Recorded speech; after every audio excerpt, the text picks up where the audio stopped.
जगाच्या पाठीवर मीच करता धरता आहे, मीच सर्व काही इथे प्रत्येकाकडून कार्य करून घेतो, अशी शिकवण देणारे परमेश्वर अवतार श्रीकृष्ण आणि यांनी एकमेव अर्जुनाला सांगितलेली श्रीमद भगवद्गीता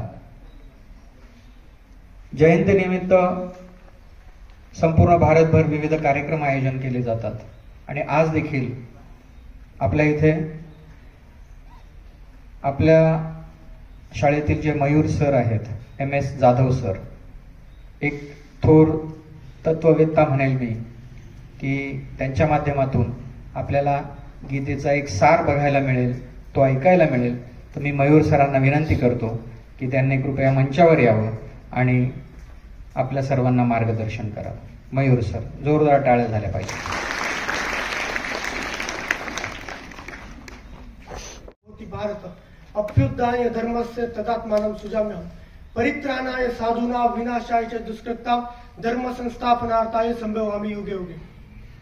मंचावर उपस्थित मुख्याध्यापक, पर्यवेक्षक तसेच शिक्षकेतर कर्मचारी, भाऊसाहेब आणि ज्येष्ठ शिक्षक. तर मित्रहो, आज गीता जयंती 11 डिसेंबर. तर संपूर्ण जगामध्ये ही गीता जयंती साजरी केली जात आहे.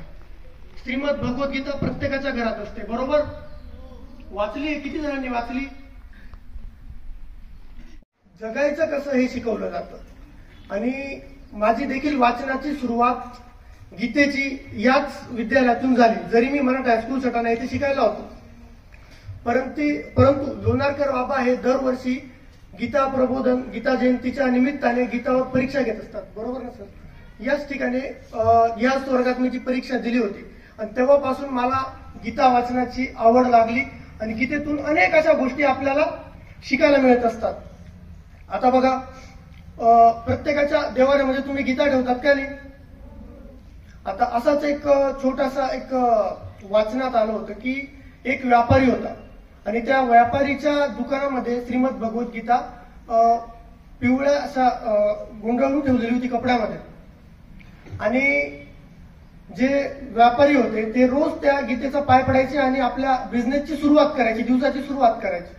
आणि एक दिवशी असाच एक व्यक्ती आला आणि विचारलं, तुम्ही हे रोज पाय पडतात श्रीमद भगवद्गीतेचं, तर तुम्ही कधी वाचली का? नाही म्हणे, आम्ही रोज येतो दुकानात, देवपूजा करतो, गीतेवर डोकं ठेवतो आणि गीतेच्या कृपेने, भगवान श्रीकृष्णाच्या कृपेने आमचा बिझनेस हा संपूर्ण जगात पसरलाय. तर त्या व्यक्तीने त्याला सांगितलं की बघा, तुम्ही फक्त त्या गीतेवर डोकं ठेवत आहात तरी तुमचा बिझनेस हा एवढा पोचतोय, तर विचार करा ते पुस्तक वाचल्यानंतर किती मोठी क्रांती घडणार आहे.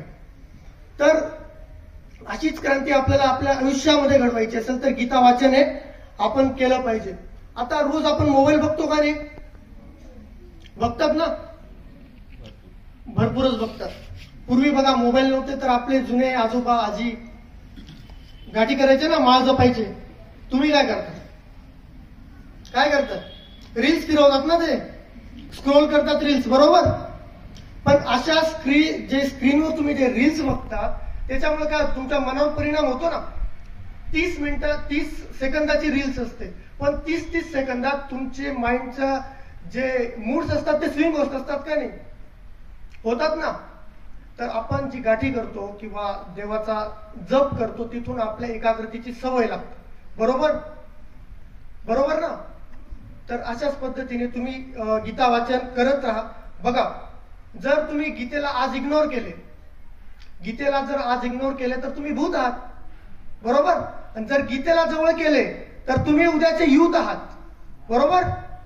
जर गीतेला वाचन केलं तर तुम्ही काय राहणार? यूथ. आणि नाही वाचन केलं मग भूत, बरोबर? जे गीता वाचतात ते तेजस्वी असतात. काय असतात? तेजस्वी, तेज असतं. आणि जे वाचत नाही ते तेज असतात. ते काय असतात? तेज. म्हणजे ते नको ते बोलत असतात, बरोबर? त्यांना ज्ञानच नाही ना त्याच्यातलं. तसंच जर गीता आता अनेक लोक असे वाचतायत तर त्यांच्या आयुष्यामध्ये त्यांचे अनुभवही दिसतात. आणि आज घराघरात जे इग्नोर करतात, तुम्ही बघा घराघरात वाद होत आहेत आणि घटस्फोट जास्त होत आहेत, आत्महत्या होत आहेत. किरकोळ कारणावरनं आजचा जो युवक आहे तो आत्महत्या करायला पाहतो, नैराश्यामध्ये जातो, त्याला समजतच नाही की काय करायला पाहिजे. तर अशी दिशादर्शक तुमचा मार्गदर्शक म्हणजे श्रीमद भगवद्गीता आहे. तर गीता तुम्ही ही वाचलीच पाहिजे. आजची तरुणाई ही जगात जर बघितलं तर भारत हा देश सर्वात जास्त आत्महत्या करण्याला पुढे जातो. किरकोळ कारणामध्ये आत्महत्या करतात. मार्क कमी आले का आत्महत्या, किती काही एकदम क्षणिक गोष्टही थांबणारी आहे का. गीतेमध्ये कृष्णांनी सांगितलं होतं की ही वेळ निघून जाईल. जर जो सुखी असेल तो दुखी होतो आणि जो दुखी असेल तो त्याला आनंद वाटतो का नाही. ही वेळ निघून जाईल. नथिंग इज परमनंट, बरोबर. त्याच्यामुळे काही झालं तर लगेच असं डगमगायचं नाही. तुम्ही गीता वाचली तर तुमची निर्णय क्षमता ही वाढणार आहे, बरोबर. तर स्वामी विवेकानंदांची एक छोटीशी एक गोष्ट सांगतो की परदेशात गेल्यानंतर स्वामी विवेकानंद एका रूम मध्ये थांबलेले होते आणि त्या ठिकाणी काहीतरी ब्रिटिश त्यांचा इंग्रज अधिकारी होता, तो त्या ठिकाणी आला आणि भरपूर अशा प्रकारचे पुस्तके त्या ठिकाणी ठेवण्यात आलेले होते. आणि ठेवण्यात आल्यानंतर आपली जी श्रीमद भगवद्गीता होती ती सर्वात शेवटी होती आणि वरती वेगवेगळ्या इंग्लिश ऑथरचे पुस्तक होते. तर त्या ठिकाणी तो ब्रिटिश इंग्रज आला आणि म्हणतो, यू ऍक्सेप्ट इट, म्हणजे तुम्ही मान्य केलं की तुमची श्रीमद भगवद्गीता भारताच्या म्हणजे जगातल्या सर्व पुस्तकांपेक्षा सगळ्यात शेवटी आहे म्हणे. तो स्वामी विवेकानंद हसले आणि तो ब्रिटिश माणूस बोलला, तुम्ही मान्य केलं म्हणे. आणि स्वामी विवेकानंदांनी ते शेवटचं जे श्रीमद भगवद्गीता पुस्तक होतं ते ओढलं आणि काय झालं, सर्व पुस्तके पडले. म्हणजे काय बघा, जरी तुमचे सगळे पुस्तक आहेत ना तर सगळ्यांचं फाउंडेशन, सगळ्यांचा बेस श्रीमद भगवद्गीताच आहे, बरोबर आहे का नाही. त्याच्यामुळे श्रीमद भगवद्गीता ही वाचली पाहिजे. श्रीकृष्ण ने गीता में कही बात गंभीर, औरों से लढे दुनिया स्वयं से लढेवीर. हे युद्ध असतं स्वतःच्या विरुद्ध असतं, बरोबर. तर त्याच पद्धतीने बघा, जेव्हा महाभारतामध्ये अर्जुन युद्ध लढण्यास तयार नव्हता तेव्हा अर्जुन श्रीकृष्णांना म्हणतो, हे माधव मुझे बतलाओ कुल का नाशक कैसे बन जाऊं, रख सिंहासन लाशों पर शासक कैसे बन जाऊं, ये मान और सम्मान बताओ, जीवन के अपमान बताओ, जीवन मृत्यु क्या है माधव, रंग में जीवन दान बताओ, काम क्रोध की बात कही तो मुझे उत्तम काम बताओ, अरे खुद को ईश्वर कहते हो तो जल्दी अपना नाम बताओ, अरे खुद को ईश्वर कहते हो तो जल्दी अपना नाम बताओ. इतना सुनते ही माधव का धीरज डोल गया, तीन लोक का स्वामी बेहद गुस्से में बोल गया, अरे कान खोल कर सुनो पार्थ, मैं ही त्रेता का राम हूं, अरे कान खोल कर सुनो पार्थ, मैं ही त्रेता का राम हूं, कृष्ण मुझे सबे कहते मैं द्वापर का घनश्याम हूं, वेश कभी नारी का धरकर मैं ही वेश बदलता हूं, धर्म बचाने के खातिर मैं अनगिन वेश बदलता हूं, विष्णु जी का दशम रूप में परशुराम मत वाला हूं, नाग कालिया के फन पर मैं ही मर्दन करने वाला हूं, महिषासुर और बाकासुर को मैंने जिंदा गाड़ दिया, महिषासुर और बाकासुर को मैंने जिंदा गाड़ दिया, नरसिम्हा का रूप लेके हिरण्यकश्यप फाड़ दिया, रथ नहीं तनिक भी चलता बस मैं ही आगे बढ़ता हूं, रथ नहीं तनिक भी चलता बस मैं ही आगे बढ़ता हूं, गांडीव धनुष्य तेरे हाथ में है लेकिन बस रन पे मैं ही लढता हूं पार्थ, रन पे बस मैं ही लढता हूं. अशा पद्धतीने त्यांनी त्या ठिकाणी समजवलं. त्यानंतर अनेक अशा गीतेमधील ते श्लोक त्यांनी अर्जुनांना सांगितले. त्यापैकी कर्मण्वय अधिकारस्ते मा फलेषु कदाचन वा कर्मफल हेतु दुर्माते सगो सत्कर्मणी. म्हणजे अर्जुना, तुझा फक्त केवळ कर्मावर हक्क आहे. तू कर्म कर, फळाची अपेक्षा न करता कर्म कर, तू निष्काम कर्म कर, तुला 100% फळ हे त्याचं भेटणारच आहे. श्रीकृष्ण ने साफ कहा है, बस कर्म तुम्हारा कल होगा, हर संकट का हल होगा, वो आज नहीं तो कल होगा, वो आज नहीं तो कल होगा, हर संकट का हल होगा. म्हणजेच कर्म हे करत राहिलं पाहिजे. त्याच पद्धतीने दुखेषु द्विग्नमनः सुखेषु विगस्प्रो वितराग भय क्रोध स्थित धर्म निरुच्यते. तुम्हाला प्रत्येक छोट्या छोट्या गोष्टींचा राग येतो ना सर, थोडं जरी बोलले तरी राग येतो, मारलं तर माजून जास्त येतो, बरोबर, घरचे बोलले तरी राग येतो. पण श्रीकृष्णांनी गीतेत काय सांगितलेलं, दुखेषु द्विग्नमनः सुखेषु विगस्प्रो वितराग भय क्रोध स्थित धर्म निरुच्यते. म्हणजेच ज्या व्यक्तीसाठी दुःख आणि सुख या अवस्था दोन्ही समान आहेत. काय आहेत?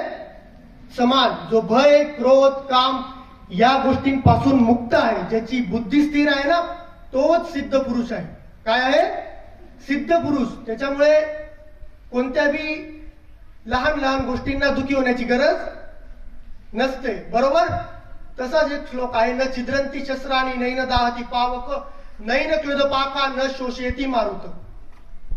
म्हणजेच अर्जुन घाबरत होता ना की या ठिकाणी मृत्यू होईल, माझ्यासमोर जे माझे नातेवाईक आहेत, जे काका आहेत, चुलते, ज्यांच्या मांडीवर मी खेळलो आहे, अशांना मला मारावं लागेल. तर तेव्हा श्रीकृष्णांनी त्याच पद्धतीने सांगितलं की न छिद्रंती शस्त्राणी. म्हणजे काय? ही जी आत्मा आहे ही अमर आहे. ज्याप्रमाणे आपण कपडे बदलतो त्याच पद्धतीने शरीर, आत्मा ही बदलत असते. म्हणजेच आत्म्याला कोणतं शस्त्र कापू शकत नाही. न क्लद पाका म्हणजेच न कोणतं जल, न कोणतं पाणी त्याला ओलं करू शकतं. न शोषयती मारुत, मारुत म्हणजे हवा, न कोणती हवा त्याला सुकवू शकते. अशा पद्धतीने त्यांनी गीतेच्या अनेक जवळजवळ 18 अध्याय आणि 700 श्लोक, प्रत्येक श्लोकामध्ये माहितीपूर्वक तुम्हाला हे भेटणार आहे. तुम्ही गीता अवश्य वाचली पाहिजे. आणि महाभारतातल्या सर्व पात्रांकडून तुम्हाला काही ना काही शिकण्यासारखं आहे. बरोबर ना? त्यापैकी एक आहे दानशूर कर्ण. माहिती आहे तुम्हाला? शिवाजी सावंत यांनी लिहिलेलं पुस्तक मृत्युंजय बघितलंय कधी? वाचा तुम्ही, फार काही शिकण्यासारखं. त्याच्यामध्ये काही ओळी आहे. साम दाम दंड भेद सूत्र मेरे नाम का, गंगा माता लाडला में खाम खा बदनाम था, कौरवों से होके भी कोई कर्ण को न भूलेगा, जाना जिसने दुख मेरा वो कर्ण कर्ण बोलेगा, भास्कर है पिता मेरे हर किरण में सुवर्ण है, वर्ण में अशोक में तू तो खाली पर्ण है, कुरुक्षेत्र की उस मिट्टी में मेरा भी लहू जीर्ण है, देख छान उस मिट्टी को कन कन में कर्ण है, कन कर्ण में कर्ण है. खूप खूप धन्यवाद.